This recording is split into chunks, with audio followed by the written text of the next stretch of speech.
Ayo Ogunshakin. I studied media production at the University of Lincoln and now work for ITV as a storyliner at Coronation Street. I had a bit of a weird introduction to working at ITV because I went to a workshop a few years ago. Well, I actually went to two different workshops. I went to one for Emmerdale maybe in 2016 and I did very poorly, and then when I saw that Coronation Street were having a workshop, I went along to that and I learnt from my experience at the Emmerdale workshop, and from that I got kind of invited to interview basically, and after an interview process I ended up working at ITV.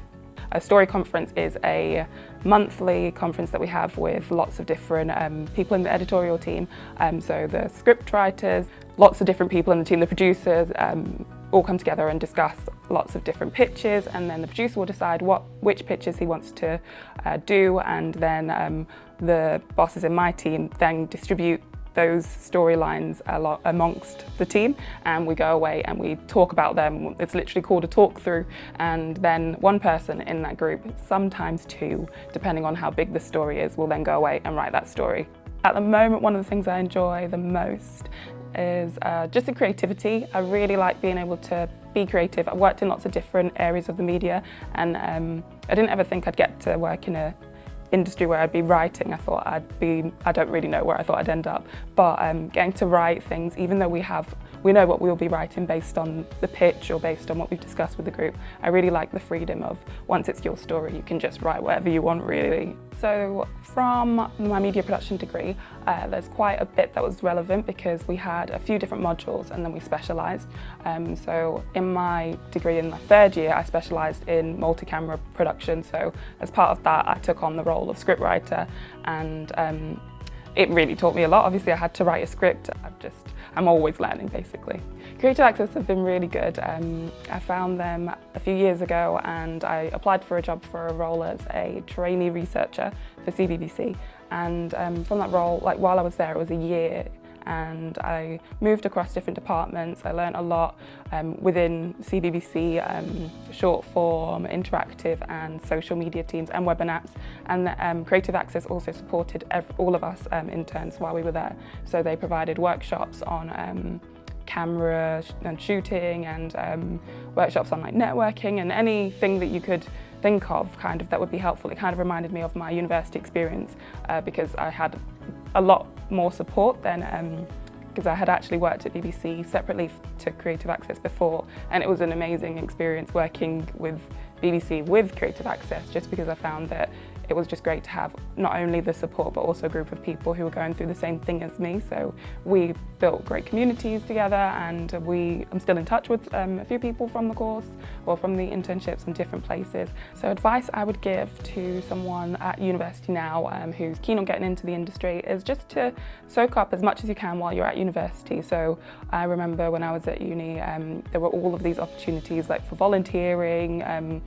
Any chance I saw, I would take it to volunteer as a runner or to do different things outside of my degree. So I made a couple of newsletters with my friends, and we just kind of did as much as we could using the resources that we had, because we thought we know this isn't going to be forever, and we want to stand out as well when we graduate. And I think it helped because even if no specific job helped me get directly into the media, I think it just made me kind of it showed me that I can do one thing as well as another thing. So while I was doing my degree, I could do all that. So then when I was working at CBBC, I would do other things as well. And each thing then kind of pushes you to the next thing I've found. So I just think do everything that you can outside of your degree, basically.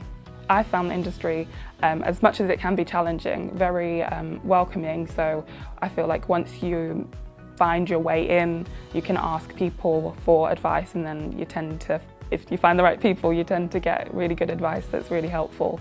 So yeah, I think that it's not as intimidating of an industry as it might seem from the outside. With regards to making a showreel or a portfolio, I didn't make a showreel for myself, but I kind of had a sort of informal portfolio that I would take to interviews. And so as I mentioned, I I made a newsletter with my friends while I was at university, and I would bring that along to interviews if I thought it was relevant, and just say, oh, while I was at university I did this, just because I thought I needed to have something to show, and I couldn't obviously bring the script I wrote from the university. So I think it's just helpful to have a visual representation of, look, I can do things outside, and even if you don't necessarily think it's relevant to the role, I think it also shows that if you were to get a job, you're an interesting person who has a life outside of work, and in that case it would be a life outside of university. So I think there's no harm, basically. I think there's no harm in bringing a portfolio along, but also I don't think there's any pressure either. I think it helps because I found that people were usually pleasantly surprised and they didn't expect me to bring anything. So I think it's nice to have something that will again set you out from other candidates. My advice for students and graduates to get into the industry would be, first of all, to not discount any past experience you've got, whether that's working in a shop or working at university, because I think that you will be surprised by how transferable your skills are from any job really to a job in the media industry. And secondly, I would suggest just be friendly and be yourself, because your reputation is huge in the industry, because they do say it's not what you know, it's who you know, and I think that, obviously, as cliched as it is, it's still kind of somewhat relevant. So make good impressions, because if people like you, they'll want to work with you, and that's how you continue to get work in these industries.